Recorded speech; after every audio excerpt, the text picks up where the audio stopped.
उनके हजारों करोड़ों का जो घपले करे हुए हैं, उनके हमारे पास चिट्ठे हैं।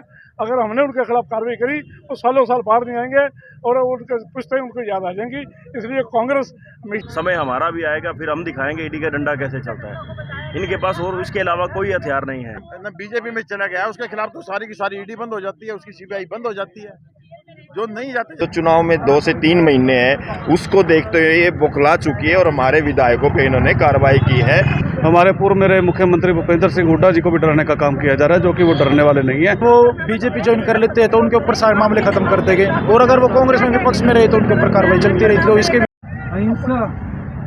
ये तस्वीरें करनाल के गांधी चौक की है, जहां पर कांग्रेस पार्टी के पदाधिकारी पहुंचे हैं और यहां पर मौन प्रदर्शन किया गया है, धरना दिया गया है, क्योंकि जिस तरह से ईडी की कार्रवाई चल रही है उसको लेकर यहां पर सरकार के खिलाफ नारेबाजी की गई है और सीधे तौर पर चेतावनी दी गई है कि जिस तरह से लगातार ये कार्रवाई चल रही है उससे लोग परेशान हैं और इसका आने वाले समय में जवाब दिया जाएगा। धरना लगाया गया है जो सुरेंद्र पवार जी को ईडी के जरिए जेल में डाला गया, जो मौजूदा के एमएलए हैं धर्मपाल छोकर जी के, उनके बेटे को भी पहले जेल में डाल रखा है। ऐसे ईडी का डर दिखा के मतलब कई नेताओं को अंदर घेर रखा है। केजरीवाल जी को भी जैसे मौके के सीएम उनको अंदर घेर रखा है। हार के डर से, हार के बौखलाहट के डर से ईडी का डर दिखा के नेताओं को जेल में डाल रहे हैं। समय का पहिया घूमेगा जरूर, जो ये कर रहे हैं वो सबका इनके सामने आएगा। समय हमारा भी आएगा, फिर हम दिखाएंगे ईडी का डंडा कैसे चलता है। इनके पास और इसके अलावा कोई हथियार नहीं है। जब हार का जब आदमी को बुखलाहट से डर दिखता है ना, तो ऐसी ओछे काम करता है। तो ये काम इनको शोभा नहीं देते। मौके के मौजूदा एमएलए को आपने अंदर घेर दिया, उसके बाद धर्मपाल छोकर को घेर दिया। ऐसे कई नेता हैं जो कर्नाटक के भी नेता हैं, उनको अंदर घेर दिया। कई मतलब मीडिया के पूरे जो जाने माने नेता हैं, कई नेता को ईडी के थ्रू इन्होंने अंदर घेर दिया। तो आप देखिए सरेआम मतलब ईडी का डर दिखा के पब्लिक देख रही है। ये अभी जो लोकसभा का चुनाव हुआ, जनता ने मुंह तोड़ जवाब दिया। उसमें जो 400 पार का नारा दे रखे 240 पे जाकर रुके, फुल बहुमत भी नहीं ले पाए। तो अभी भी इनको मतलब जनता ने इतना करारा जवाब दिया, अभी भी इनको समझ नहीं आ रहा। आने वाले विधानसभा में आने वाले 2 महीने बाद जो चुनाव है, जनता इनको मुंह तोड़ जवाब देगी, इनका सफाया होगा। बीजेपी की जो तानाशाही नीति है, जो बीजेपी संविधान खत्म करना चाहती है, लोकतंत्र खत्म करना चाहती है ईडी के माध्यम से, सीबीआई के माध्यम से, और जो हरियाणा में बीजेपी डर चुकी है। अभी अब आने वाली सरकार कांग्रेस की बनेगी, चौधरी भूपेंद्र सिंह हुड्डा मुख्यमंत्री होंगे। उनके डराने के लिए जो कांग्रेस के एमएलए हैं उनको गिरफ्तार करने के करके प्रेशर डरा के, ताकि कांग्रेसी डर जाएं, बीजेपी के खिलाफ ना बोलने, उनकी आवाज दबाने के लिए सारे का सारा हो रहा है। उसके खिलाफ कांग्रेस ने आज ये धरना दिया है। अभी तो ये थोड़ा कहते ना, अभी तो ये टेलर है, आप फिल्म में भी बाकी अगर जरूरत पड़ी तो कहेंगे लाखों आदमी इकट्ठे होकर सरकार के खिलाफ संघर्ष करेंगे। और बीजेपी को बताना चाहता हूँ आपके माध्यम से, ये कांग्रेस है, कांग्रेस ने अंग्रेजों से नहीं डरी, उनके खिलाफ संघर्ष की आजादी प्राप्त करी। आप लोग तो कहीं उस टाइम थे भी नहीं मैदान में। अब ये जो काले अंग्रेज हैं, इनको ये संसद से, विधानसभाओं से बाहर निकाल के नंगा करेंगे पब्लिक के सामने, जो ये जबरदस्ती कर रहे हैं। जो भी नेता बीजेपी में छोड़ के चला गया, बीजेपी को न बीजेपी में चला गया, उसके खिलाफ तो सारी की सारी ईडी बंद हो जाती है, उसकी सीबीआई बंद हो जाती है। जो नहीं जाते, जैसे कुलदीप बिश्नोई था, नवीन जिंदल था, और ये अपना छगन भुजबल है, नारायण राणे है, प्रफुल्ल पटेल है, ये ऐसे बहुत ज्यादा नेता हैं जिनके ऊपर बीजेपी ने ब्लेम दिया था, भाई ये तो भ्रष्टाचारी हैं। आज जो बीजेपी में चले गए, आज जो सारे के सारे गंगा नहाए पवित्र हो चुके हैं। ये जो ईडी कार्रवाई करी है, सीबीआई कार्रवाई करी है, विपक्ष के लोगों के खिलाफ करी है, अरविंद केजरीवाल के खिलाफ किया है। अभी वो हेमंत जो झारखंड के मुख्यमंत्री थे, उनको बगैर मतलब के अंदर दे दिया। ये इसके खिलाफ देश में पूरा संघर्ष चालू हो गया। और हरियाणा में कांग्रेस की सरकार आएगी, चाहे जितना मर्जी जोर लगा ले, भूपेंद्र हुड्डा मुख्यमंत्री बनेंगे। ये मैं कहना चाहता हूँ। बीजेपी से ना कांग्रेसी डरे हैं, ना झुकेंगे। ये भूपेंद्र हुड्डा जी, दीपेंद्र हुड्डा जी की फौज है, ये नहीं रुकेगी। ये संघर्ष के खिलाफ संघर्ष जारी रखेगी। के विरोध में हम सारे महात्मा गांधी जी यहाँ बैठे हैं। मौन व्रत रखा था, 9:30 से 10:30 समय था, क्योंकि ईडी ने भाजपा का तोता बना हुआ है। ईडी राजनीतिक हथियार के तौर पर भाजपा इस्तेमाल करती है, हमारे नेताओं को तंग करती है। उसी विरोध में हम बैठे हैं। पिछले 5 सालों में जिन जिनके खिलाफ कार्रवाई हुई, श्वेत पत्र की मांग करते हैं, बताएं उनके खिलाफ क्या कार्रवाई हुई, क्या उनको बीजेपी ज्वाइन करने के लिए प्रेशराइज किया जा रहा है? क्या उनको मजबूत नेताओं को तंग किया जा रहा है? हरियाणा में कांग्रेस सरकार बनने के लिए, हरियाणा में कांग्रेस सरकार बनेगी, भूपेंद्र सिंह हुड्डा के नेतृत्व में इनको कोई रोक नहीं सकता, जितने मर्जी मुकदमे बना लें। लेकिन कांग्रेस की बदले की भावना से काम नहीं करती। फिर भी उनको समझ आ जानी चाहिए 3 महीने बाद सरकार बदलने वाली है। उनके हजारों करोड़ों का जो घपले करे हुए हैं, उनके हमारे पास चिट्ठे हैं। अगर हमने उनके खिलाफ कार्रवाई करी तो सालों साल बाहर नहीं आएंगे और उनके पुश्तें उनको याद आ जाएंगी। इसलिए कांग्रेस हमेशा मजबूती से खड़ी है। महात्मा गांधी की पार्टी है। इंदिरा गांधी, राजीव गांधी ने देश की एकता अखंडता के लिए अपने प्राण न्यौछावर किए। उनकी पार्टी हम करने वाले नहीं है।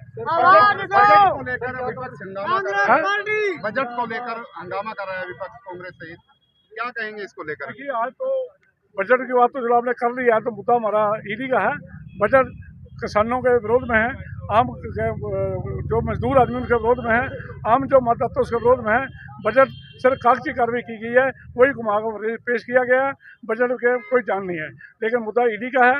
ईडी के माध्यम से जो लोगों को डराना धमका रही है बीजेपी, वो बंद करे और समझ ले कि 3 महीने के बाद अपनी अपनी जगह ढूंढ के रखें, कौन सी जेल में जाना पसंद करेंगे। अभी की भूपेंद्र सिंह हुड्डा हमारे कांग्रेस नेता बदले की भावना से काम नहीं करते, लेकिन फिर भी अगर उनके काम कार्रवाई हुई तो सालों सालों बाहर नहीं आएंगे। सोच लेना चाहिए। क्या लगता है बुखला गई है बीजेपी पूरी तरह बुखलाई हुई है। उनके पास कोई हथियार। आज जो मौन प्रदर्शन है वो ईडी के खिलाफ और भाजपा की जो पॉलिसी है, ईडी का मेन जो काम होता है विदेशों से जो धन आता है और जाता है उस पर कार्रवाई करना, उसकी देखरेख करना। लेकिन बीजेपी सरकार ने ईडी को विपक्ष के लिए यूज़ किया, ना कि विदेशों से आने वाले धन के लिए।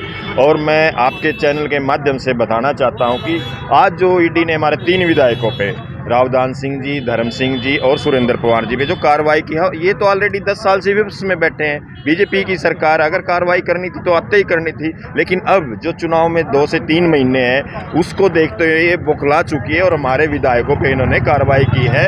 और अगर इससे आगे कोई भी स्टेप इन्होंने उठाना चाहा भूपेंद्र हुड्डा जी के खिलाफ ये वो, तो हम सारे कांग्रेस कार्यकर्ता सड़कों पर उतरेंगे और बीजेपी सरकार की ईंट से ईंट हो जाती है। आज धरना दिया गया था, देश के अंदर ईडी का दुरुपयोग हो रहा है, उसके अगेंस्ट हमने यहाँ मौन धारण करके धरना रखा था महात्मा गांधी जी की प्रतिमा के सामने। आप देख रहे हैं कि चुनाव सिर पर है, चुनाव अभी 2-3 महीने में आने वाला है और बीजेपी सरकार जनता का ध्यान डाइवर्ट करना चाहती है। ईडी के छापे लगा कर हमारे विधायकों पर छापे लगाए जा रहे हैं और उनको डरा धमका के उनका ईडी का दुरुपयोग करके उनको अंदर किया जा रहा है। इसलिए हम धरना प्रदर्शन किया था कि सरकार चाहते कि 3 महीने बाद हरियाणा में सरकार कांग्रेस की आने जा रही है और इसका दुरुपयोग हम तो कभी बदले की भावना से हमारी पार्टी नहीं करती है, लेकिन फिर भी अगर समय रहा तो इनको भी इसका अंजाम भुगतना पड़ेगा। प्रोग्राम का कांग्रेस पार्टी की तरफ से आज हम कांग्रेस पार्टी के कर्मठ कार्यकर्ता यहाँ पर महात्मा गांधी चौक पर एकत्रित हुए हैं, जो कि आप सारी जनता देख रही है, हरियाणा की जनता देख रही है, पूरे भारतवर्ष देख रहा है कि ईडी का पूरा दुरुपयोग किया जा रहा है। ईडी का दुरुपयोग करके हमारे 3 साथियों को, कांग्रेस के कर्मठ सारे कार्यकर्ता को, धर्म सिंह छोकर जी हो गए और सुरेंद्र पवार जी हो गए और रावदान सिंह जी को, उनको ईडी के माध्यम से डराया धमकाया जा रहा है, उनके ऊपर कार्रवाई की जा रही है, जो कि ईडी का बिल्कुल गलत उपयोग किया जा रहा है। और इसी के माध्यम को लेते हुए, इसी ईडी का दुरुपयोग करते हुए हमारे पूर्व मेरे मुख्यमंत्री भूपेंद्र सिंह हुड्डा जी को भी डराने का काम किया जा रहा है, जो कि वो डरने वाले नहीं है। हम लोग सभी कार्यकर्ता, सभी कर्मठ कार्यकर्ता, कांग्रेस के सभी कार्यकर्ता इस आवाज़ को बुलंद करने का काम करेंगे, ईडी का विरोध करेंगे। हाँ, ईडी अच्छे काम के लिए बनाई गई थी, एक इसका पारदर्शिता होना चाहिए, जबकि इसका दुरुपयोग करके इनको डरा के, इनको मालूम है कि बीजेपी सरकार को मालूम है कि बौखलाहट आ गई है उनके अंदर, उनको मालूम है कि हरियाणा में 3 महीने के अंदर चुनाव होने जा रहे हैं, जो कि उनको बिल्कुल साफ दिख रहा है कि 3 महीने के चुनाव के अंदर हरियाणा में कांग्रेस की सरकार बनने जा रही है। इस सरकार को देखते हुए, इस बौखलाहट को देखते हुए वो लोग दिल मिला गए हैं और ऐसे हमारे नेताओं के ऊपर ये कार्रवाई कर रहे हैं। कांग्रेस की तरफ से किया गया। देखिए, आज जो हमारे कांग्रेस के कुछ कद्दावर नेताओं के ऊपर ईडी की कार्रवाई, झूठी कार्रवाई करी जा रही है, उसके खिलाफ यहाँ पे मौन व्रत का हमने 1 घंटे का प्रोग्राम रखा था। और जो कि 10 साल इस भाजपा सरकार ने राज किया, इन्होंने अपने 10 साल का रिपोर्ट कार्ड तो पेश किया नहीं, क्या उपलब्धि इनकी रही है, क्या इन्होंने जनता को दिया। जब इनको दिखाई देने लगा कि इनकी जमीन खिसक रही है हरियाणा से, तो ये ईडी की कार्रवाई कर रहे हैं हमारे नेताओं के ऊपर, उनकी छवि को धूमिल करा जा रहा है, उनके समय को व्यर्थ किया जा रहा है, उनको डराया जा रहा है कि अगर वो बीजेपी ज्वाइन कर लेते हैं तो उनके ऊपर सारे मामले खत्म कर देंगे, और अगर वो कांग्रेस में विपक्ष में रहे तो उनके ऊपर कार्रवाई चलती रही। तो इसके विरोधी यहाँ पे प्रदर्शन हुआ। और जो इनके खुद के मंत्री है, जैसे कि इनके खेल मंत्री संदीप सिंह है, उनके ऊपर जो आरोप लगाया था महिला कोच ने, उसकी कार्रवाई आज तक नहीं हुई। आरोप तय भी हो चुके हैं लेकिन उनके ऊपर कोई कार्रवाई नहीं, ना उसने इस्तीफा ना कुछ। लेकिन यहाँ पे कांग्रेस के जो साफ सुथरे नेता उनके ऊपर कार्रवाई करने का कार्य कर रहे हैं। तो अब इसी के विरोध में हमने यहाँ पे भी प्रदर्शन किया।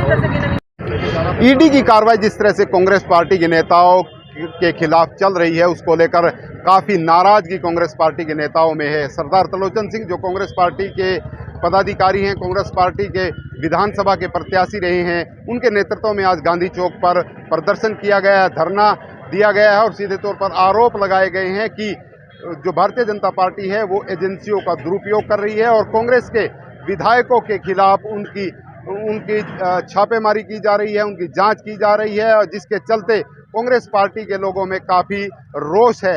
आज वो रोष कांग्रेस पार्टी के नेताओं ने मीडिया के माध्यम से दिखाया है और भारतीय जनता पार्टी के खिलाफ नारेबाजी की है।